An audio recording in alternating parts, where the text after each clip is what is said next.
Hey everyone, welcome to the Hospice Show. I'm Mark. I'm Alan. And today we're going to talk about why we think it's the best time to get into midterm rentals. So you can find out more about Alan on the Bigger Pockets forum under the midterm rental thread. He is top 3 upvoted with hundreds of responses, so he's not a bot because his replies get upvotes, which means he's providing quality content there. Yeah, it's actually me. And that's what we're trying to do here is provide you quality content, whether you're trying to do your own midterm rentals or you're a property owner looking to work with Alan.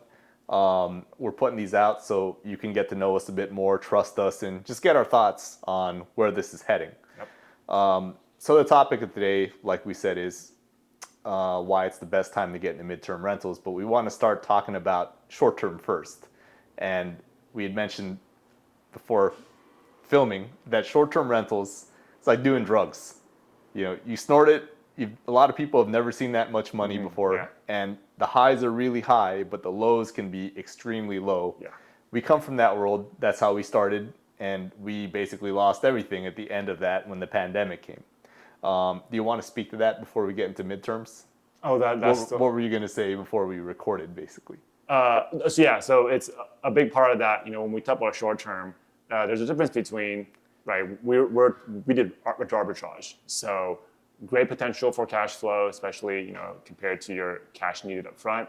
But like a lot of people talk about, the downside of arbitrage, you lose it all. That's opposed to like I bought a cabin in the mountains, I own one short-term rental. You have the assets still, so that's the difference there. Yeah. So it's a lot riskier depending on what strategy you're employing with the short-term rentals. We're not saying it doesn't work. There are places it does work if you're the right host, if you're in the right property in the right location. Yeah. Then you're probably doing really good. But by and large, the regulations are turning on short-term rentals unless you've been grandfathered in. So if you're doing that, we hope that you're doing okay. But we've just had a bad experience with it.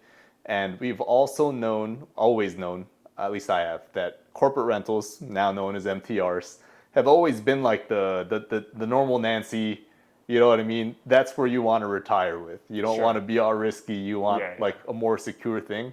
I always felt like midterm was always going to be that, which is what people want to do with short-term anyways. They want to get a bunch of arbitrage units, then they want to buy a long-term property, right? Yep. So that they could either short-term rent it, and then if that doesn't work, they'll just convert it into a long-term. Yep. Well, now you'd probably use a midterm because it's better. Different options, yeah. So we think that now is the time for midterm rentals because it's a very fragmented, we'll call it industry. Yeah, it is. A lot of things are unknown, right?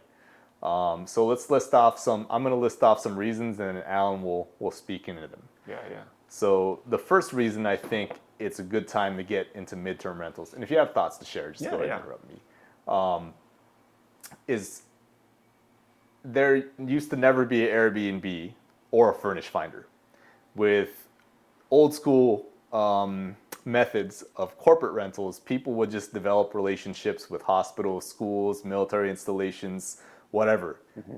Contact HR and just ask them, hey, I have a bunch of properties. If you need a house staff or people coming in, here's my card, right? Yeah. Call me up, or here's my website.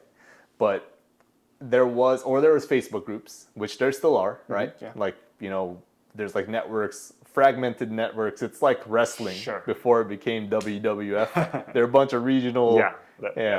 There's no Vince McMahon coming in like changing everything yet.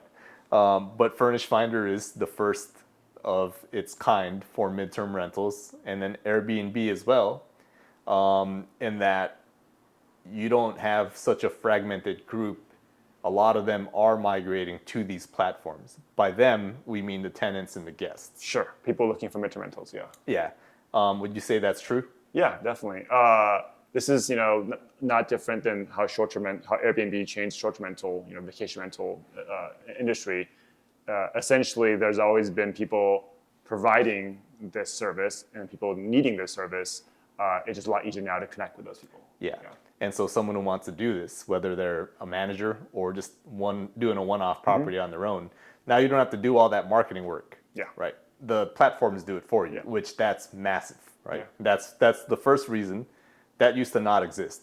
And a lot of people don't know, Yeah. They don't see it that way. Yeah.